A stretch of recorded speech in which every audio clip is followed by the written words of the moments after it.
Okay, so today what we're going to do is we're going to talk about the relationships within circles in terms of segments, and we have different segments. We have the chord-chord, we have the secant-secant, and we have the secant-tangent. So I'm going to do an example of each of those right now for you.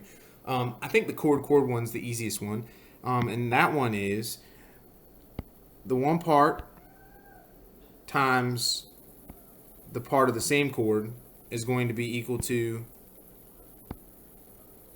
part of another chord times the other part. So it's just breaking it into parts. So it's part times part equals part times part.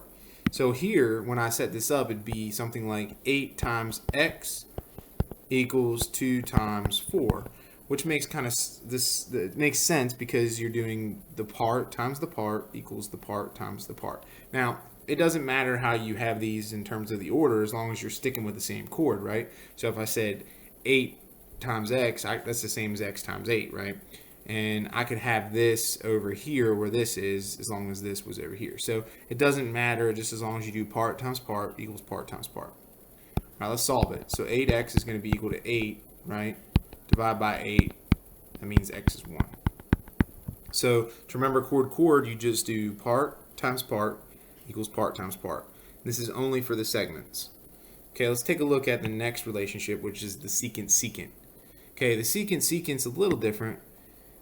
This one is the outside times the whole is equal to the outside times the whole. All right? So if I was going to set this up, it'd be something like 5 times 5 plus 4.5, because that would be the whole thing, right? I have to add the two parts together, and that's equal to 5, the outside, times the whole, which is 5 plus x. All right, so again, it's the outside times the whole equals the outside times the whole. So I'm going to go ahead and simplify this part in here, right, before I go ahead and distribute. So that's going to be 5 times 9.5 equals, let's go ahead and distribute this. So that's 25 plus 5x. Okay, so 5 times 9.5 is 47.5. So 47.5 is going to be equal to 25 plus 5x. I got to get x by itself, so what I have to do is I have to subtract 25 from both sides. So when I do that, I get 47.5 minus 25, which is 22.5. And that's equal to 5x. And then I have to divide by 5. So when I divide that by 5, that's going to be 4.5. So what ends up happening for this one is it's actually the same measurement as the other one, and that's because the two secants are equal. Now, that's not the case every time. The secants aren't necessarily equal every time. This just ends up happening on this particular problem.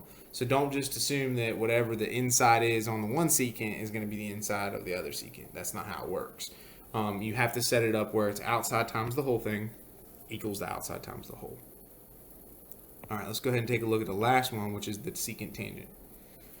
All right, the secant-tangent relationship is going to be similar to the secant-secant, where you're going to do the outside times the whole thing for the secant part. And then you're going to do this tangent squared.